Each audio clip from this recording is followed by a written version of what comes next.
Is Tesla undervalued, and at what price should we be looking to buy this company? In today's episode, we are going to get to the bottom of that question. We're going to look at the historical performance of Tesla as a whole. We're going to look at their top line as well as their bottom line increases on the financial statements. We're going to look at their balance sheet to see how healthy is this company, their total cash versus their total debt. And as always, we will compare them to companies in the industry on a total return basis over the last 5 years. We also want to find out, what are the institutions doing? Are they buying or are they selling? And we're going to compare their margins to other companies within the EV space, and also touch upon some other interesting factors, as well as looking at some very important financial metrics, and finally running it through our stock valuation model, getting to our intrinsic value and finding our acceptable buy price given that all-important investor margin of safety. Now, Tesla is up around 119% year to date, but is still some way away from that 52-week high at around $300. It doesn't currently pay a dividend, and for those who have been holding the company over the last 10 years, would be up around $2,800. And as we can see, that all-time high for the company sitting there in around 2021 of around $400. So does this company have what it takes to break their all-time high that we saw a few years ago? Well, in terms of their income statement, what type of growth are we looking at? Typically, we look for 3 to 7% year on year. December 2018, $21.5 billion on that top line. December 22, $81.5. So some incredible growth over the last 5 years, nearly 4 times as much during that period. And the trailing 12 months, we can see $95.9 billion. So it is looking like another incredible year, 2023 for Tesla. Now, bottom line, how does that show? Well, net income and net loss of around $1 billion in 2018, but a net income in 2022 of $12.5 billion. So it is positive to see that massive jump from 2018 to 2022, as well as seeing that consistent increase over the last 5 years. So that is positive to see. Nice growth on the revenue side as well as the bottom line net income. Now, total cash and short-term investments, 2018, $3.7 billion. Latest quarterly report, a significant jump, $26 billion. So they are now holding quite a significant amount of cash, and a significant amount more than they held 5 years ago. Now, total debt, what are we looking at numerically and directionally? Well, $13.8 billion in 2018, and now they have much less, at around $8.2 billion. So very positive to see from a financial statement analysis perspective, a large increase in cash with a large decrease in total debt. Now, in terms of some of their competitors such as Toyota, Porsche, Mercedes, and Ferrari, how do they compare on a total return year-to-date basis? So we can see Tesla up 120%, the best performing out of its peers, which is very positive to see for Tesla investors. And if we increase that analysis to 5 years, as always, when we have the data available, we should maximize our search. 935%, far outbeating and outperforming any other peer. So that is a very strong 5-year performance. But just remember that historic performance is never indicative of the future. Now, let's take a look at what the institutions are doing. Well, 42% institutional ownership, with around $39 billion worth of shares sold over the last 12 months, but a significant amount more, $112 billion bought. So institutions are by far buying more shares than selling. The largest buy we can see Q3 about a year ago in 2022. And over the last year, we can see some small buying across the period, with Q3, $2.6 billion bought and $3.5 billion sold. Remember, as always, we're not copying what the institutions do, and we always need to do our own due diligence. So let's take a quick look at Tesla profit margins. Now, this is from Q3 2022, a year ago, but a lot of this information still holds true. And what this is essentially trying to say is that whilst Tesla's grip of the market is slipping, they still do have the highest profit margins. When we compare one car sold around $9,500 to other companies like General Motors, BYD, Toyota, it far outperforms that company's per margin.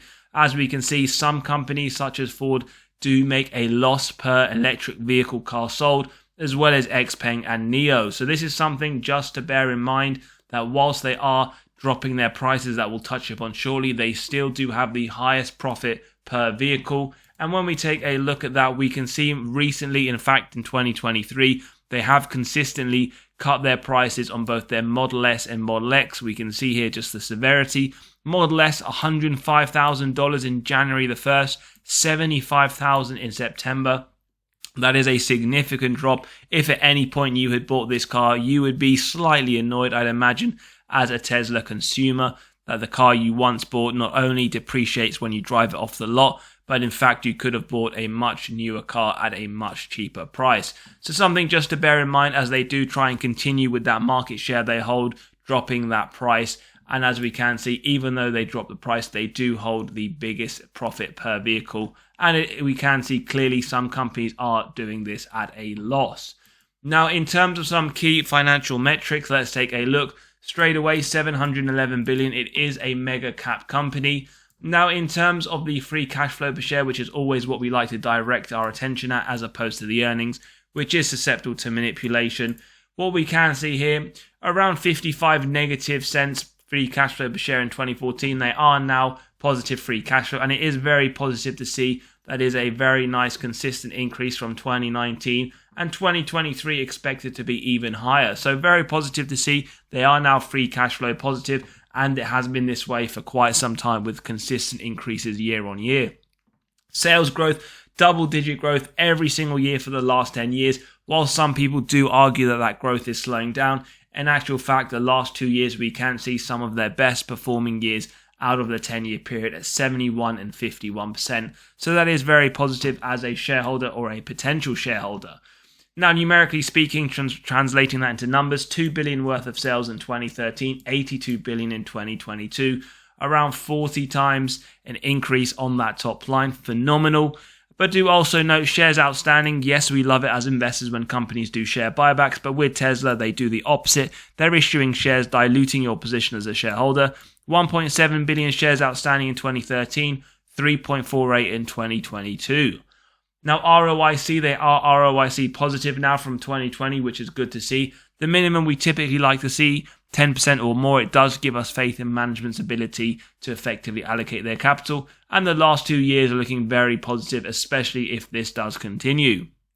Now, operating margin, as we can see, again, the last few years they have turned operating profit. So that is very positive to see. And free cash flow margin the same from 2019. So this is very positive, but it is one just to keep an eye on to ensure it doesn't slip like it had done for the last 2013 to 2018 period.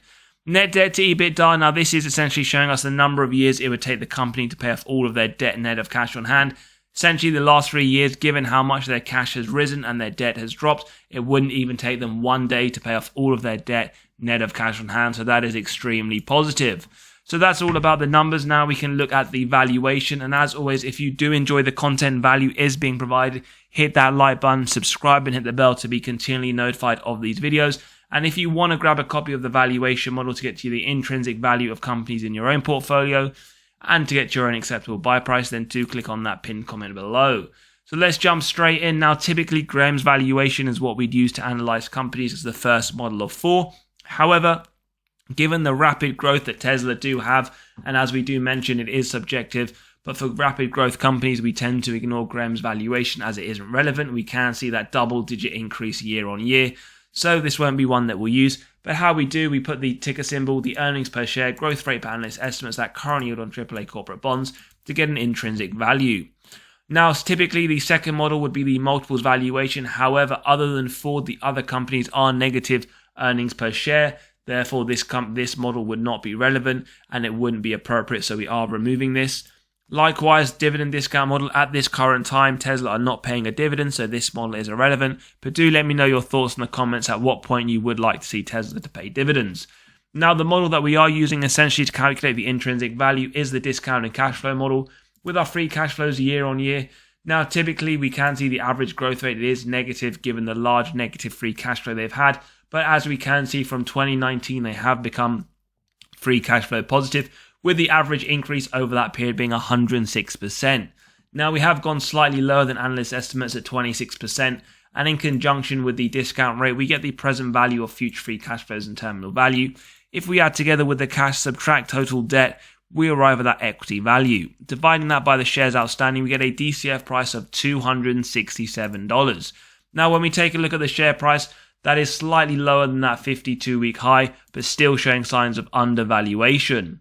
So as always, the intrinsic value, whilst it typically is the average of the models, for today's episode, for the reasons mentioned, we are only using the DCF model.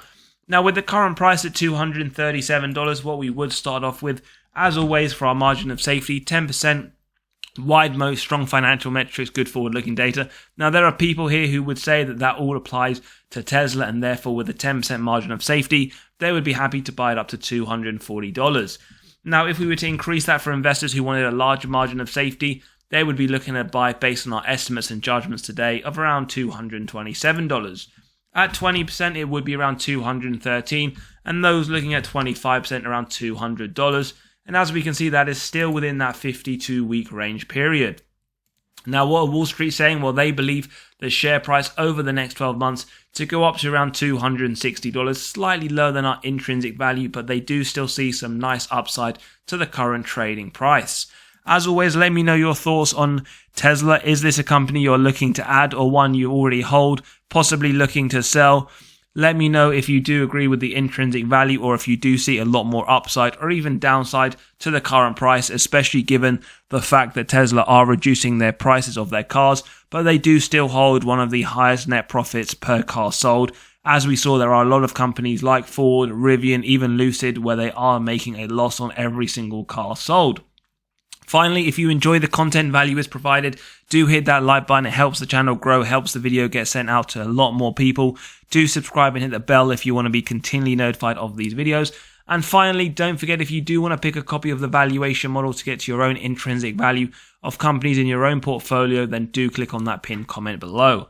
As always, have a great day, catch you on the next episode, and take care.